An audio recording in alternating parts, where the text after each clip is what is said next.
So winning, you have overcome a lot. And as you said in a recent Facebook post, the greatest athletes alive were addicted to winning. And there's two aspects of that: the art of winning and then the habit of winning.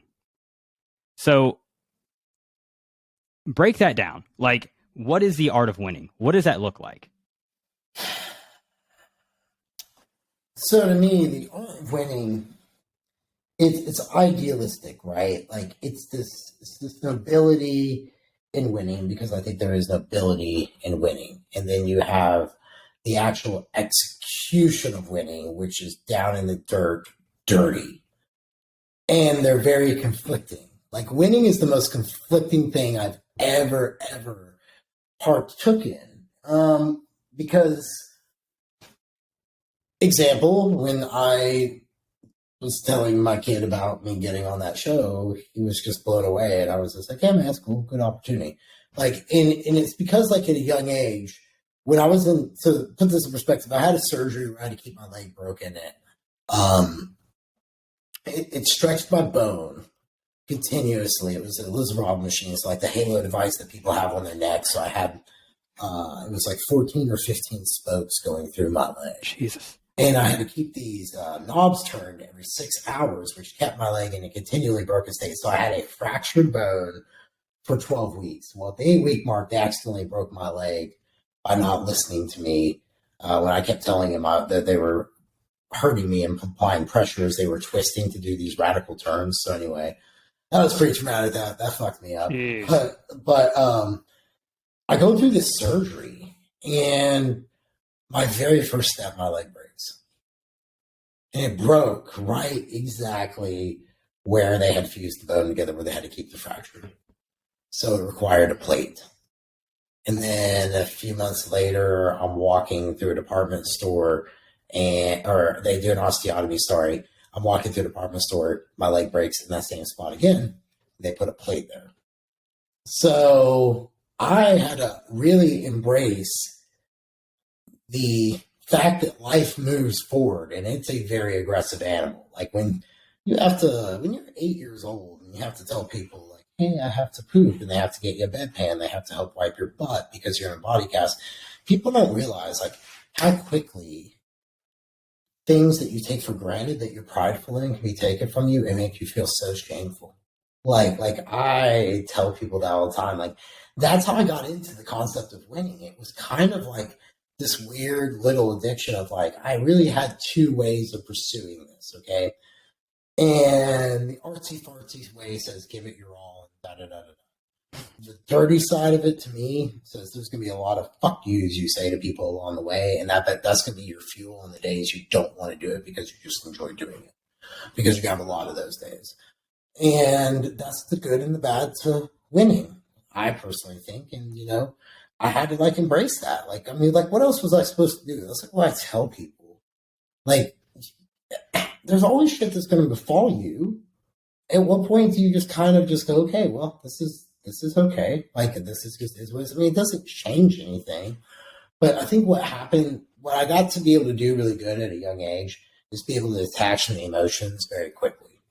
Like, when failure hit me, I was very cool about being like, okay, well, this is just part of it, and I'm just laid up, and I'll figure it out. And I would just do what I could. And I think that we tend to take a loss as a thing to ego. And I think if people approach winning as the idea of the pursuit of how much failure you could take and then some, I think people would have a better mindset about winning. I think people associate it in a bad way. I think they associate it as being arrogant, and they associate it as being cocky. They associate it as being gluttonous. Give me whatever you want to give me. But I'm like, well, what else how else do you want to be, man? Like, no, like, because this is like a legitimate thing. Have you ever been around a fucking sad person? Yeah. Right. Life's sad, and it sucks around them because they lose all the time. Yeah, they're an energy vampire, right? Yeah. They just suck the energy out of you, right? But you're around a narcissist, to some degree, like, it's somewhat tolerable. Like, you filter out what's real and what's not. but at least they're focused on more positive stuff. And I'm just joking about the word narcissist, but that's how people are now. It's almost like if you want to win, it's almost like if you want to do better, it's almost like if you try harder.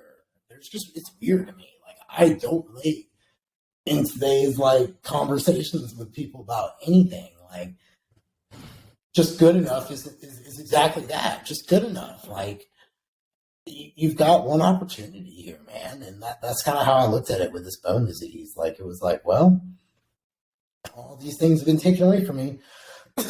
I might as well give this my all over here. And I mean, I really do think that life happened to me, not and for me, not against me. I went through the phase in life where I thought life was against me, and I think everyone goes through that.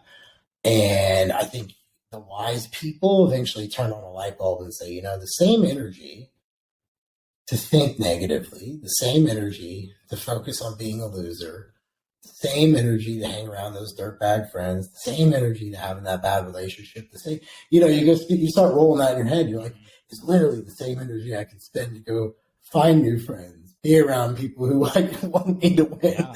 Like, and once you kind of like get that dichotomy understood, and you're like, holy shit, it is literally this power matrix of A or B. And you pick the one that you like. Life's a very changing animal, man. And I think that for people to really embrace winning, you have to be around the right people, I guess is what I'm saying. And I got lucky that I had a mom that was very interested in me taking care of myself, because she's like, I'll be dead one day, you got to take care of yourself. So she instilled that in me. I remember my physical therapist, when I broke my leg, D literally put his hand on my shoulder and was like, I'll see you in a few weeks. And I was like, so I mean, like, I just had the right people who taught me that, it's more dirty work, man, than anything. And for every high, there's an extreme low. And, I think that people tend to chase the lows. Yeah. And then the lows chase them. And then once the lows start chasing you, it's a hard way out, right? And yeah. And I think if people change their mindset to it, to winning, I think that would be a conversation. Like that be a question I have for you. Oh boy. What's your mindset on winning? How do you look at it? Is it a positive to you? Like, because the way I look at it is this, like, winning to me is defined as two things. Maybe this is the simplicity, the art of it. You either love to win or you hate to lose. Like, I hate to lose. So that fuels me more. Like, I have a fuck you list. Like, that fuels me. I'm very honest about that. And, and then I found people who they love winning. So it's a different addiction and they view it differently, but at the end it's the same ends.